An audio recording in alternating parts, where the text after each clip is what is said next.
নমস্কার শ্রোতা বন্ধুরা, সন্ধ্যায় গল্পের আসর ইউটিউব চ্যানেলে তোমাদের সবাইকে স্বাগত। আজকের গল্প পূর্ণতা, কলমে অরিজিৎ পাল। আগামীকাল জয়ী ও অভিরূপের একমাত্র মেয়ের বিয়ে, তাই ওদের বাড়ি আজ তাদের আত্মীয় স্বজনদের নিয়ে ভরে উঠেছে। জয়ী আর অভিরূপ দুজনের কেউই তাদের মেয়ের বিয়েতে কোনো রকমের খামতি রাখেনি। ওদের গোটা বাড়ি আলোতে সেজে উঠেছে, আর চারদিকে শুধু এখন লোকজনদের কলতান। মোটামুটিভাবে জয়ী আর অভিরূপদের সকল আত্মীয়রাই এসেছে বিয়েতে। রাতে খাওয়া দাওয়া তখন প্রায় শেষ। বাড়িতে সকলেই এবার শোয়ার জন্য তোড়জোড় করছে। পরদিন সকালে তাড়াতাড়ি ঘুম থেকে উঠতে হবে, কারণ সকাল হলেই শুরু হয়ে যাবে বিয়ের বিভিন্ন নিয়মকানুন। কিন্তু এখনও জয়ী আর অভিরূপের ব্যস্ততার শেষ নেই। এদিক ওদিক ছোটাছুটি করে বেড়াচ্ছে সবসময়।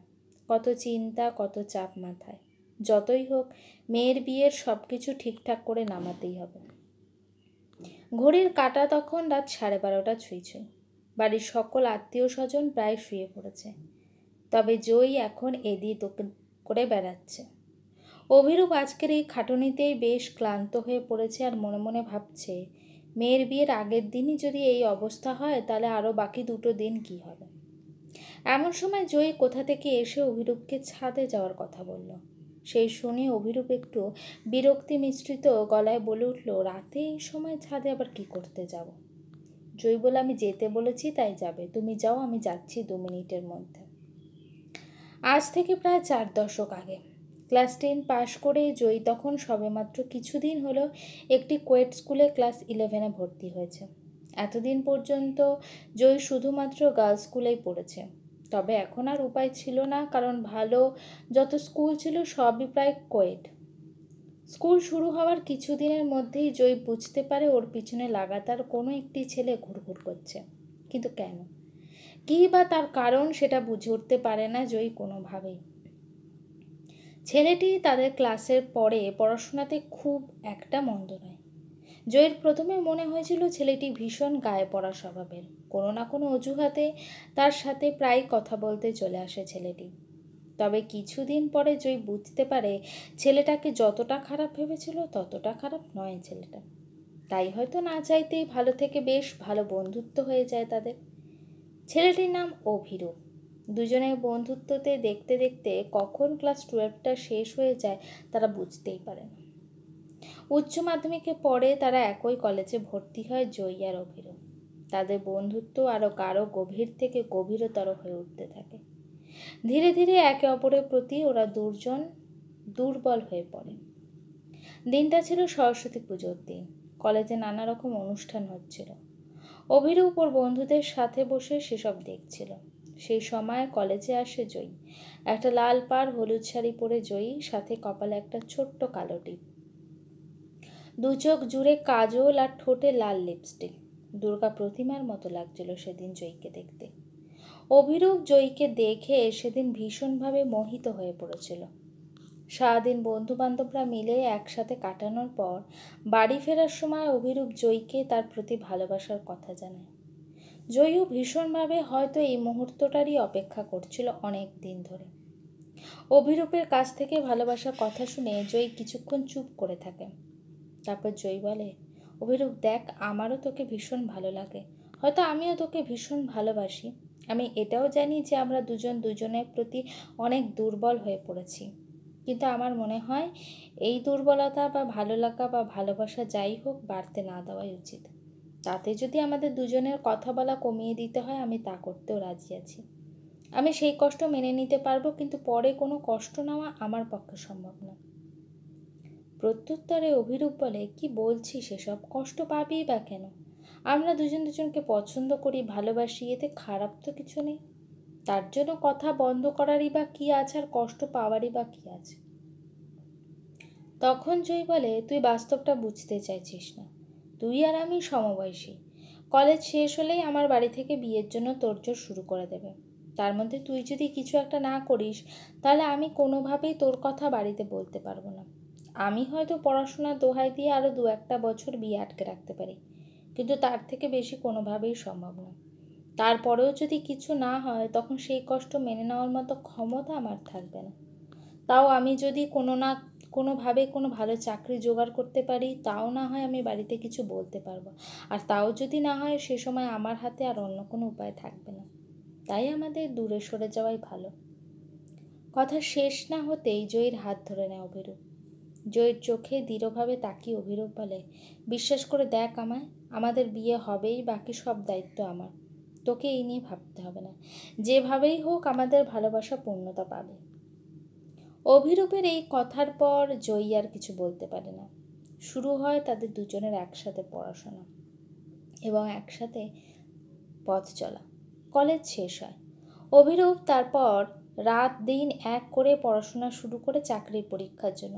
2 বছরের অক্লান্ত পরিশ্রম শেষে হাই স্কুলের শিক্ষকতার চাকরি পায় অভিরূপ। এরপর দুই বাড়ির থেকে পাকা কথা হয়ে ঠিক হয় অভিরূপ আর জয়ীর বিয়ে। এই মাঝে কিছু সময় অভিরূপ আর জয়ীর সম্পর্কে অনেক চড়াই উতরাই এসেছে, কিন্তু ওরা একে অপরের স্বাদ ছাড়েনি কোনোদিনও, যার শেষ পরিণতি হয়েছে ওদের বিয়ে। পূর্ব নির্ধারিত দিনেই হয়ে যায় ওদের বিয়ে। পরের দিন শুরু হয় বাসি বিয়ে। সময় আসে সিঁদুর দানে। অভিরূপ জয়ীকে সিঁদুর পরিয়ে দেয়। সিঁদুর পরিয়ে দিয়ে অভিরূপ জয়ীর কানের কাছে গিয়ে আস্তে করে বলে, তাহলে কি হলো ম্যাডাম, আমার কথা থাকলো তো? পেলো তো আমাদের ভালোবাসা পূর্ণতা? জয়ী হালকা হেসে বলল, মিস্টার, বিয়ে করে নিলেই যদি ভালোবাসা পূর্ণতা পেত তাহলে তো হয়েই যেত। এখন তো কেবল পথ চলা শুরু হলো, আগে যাক কিছুদিন, তারপর সব বোঝা যাবে। জয়ীর এমন উত্তর কোনোভাবেই আশা করেনি অভিরূপ, তাই একটু হলেও অভিরূপের মনটা খারাপ হয়ে গেল। সেটা অবশ্য জয়ী বুঝতে পেরেছিল, কিন্তু ও আর সেই মুহূর্তে কিছু বলেনি। মাঝে পেরিয়ে গেছে একটা নয়, দুটো নয়, পাক্কা 30টা বছর। টক ঝাল মিষ্টি নিয়ে কেটে যাচ্ছে অভিরূপ আর জয়ীর দাম্পত্য জীবন। জয়ী আর অভিরূপের একমাত্র মেয়ে হলো অভিস্মিতা। এই বছর 26-এ পা দিয়েছে অভিস্মিতা। অভিস্মিতা ইঞ্জিনিয়ারিং পাশ করে এখন আইটি সেক্টরে বড় পদে চাকরি করে। কালোর বিয়ে। অভিরূপ ছাদে দাঁড়িয়ে আছে। এই এত রাতে জয়ী কেন ওকে ছাদে আসতে বলল সেটা ভাবছে অভিরূপ। ওর ভীষণ ঘুম পেয়েছে। কাল তাড়াতাড়ি ঘুম থেকে উঠতে হবে। কাল সারাদিন অনেক ধকল যাবে শরীরের ওপর দিয়ে, একমাত্র মেয়ের বিয়ে বলে কথা। ছাদে দাঁড়িয়ে থাকতে থাকতে এইসবই ভাবছিল অভিরূপ। হঠাৎ করে পাশে এসে দাঁড়ালো জয়ী। চাপা গরমে বৈশাখ মাসে রাতে ছাদে একটা মিষ্টি হাওয়া বইছে। বেশ ভালো লাগছে হাওয়াটা দুজনেরই। এমন সময় জয়ী বলল, তা মিস্টার, কাল তাহলে আপনি শ্বশুরমশাই হচ্ছেন, তাই তো? যদি আমিও কাল শাশুড়ি হয়ে যাচ্ছি, যাকগে সমস্ত কথা। আচ্ছা, আমাদের বিয়ের দিনে সেই কথাটা তোমার মনে আছে? অভিরূপ বলল, কোন কথাটা?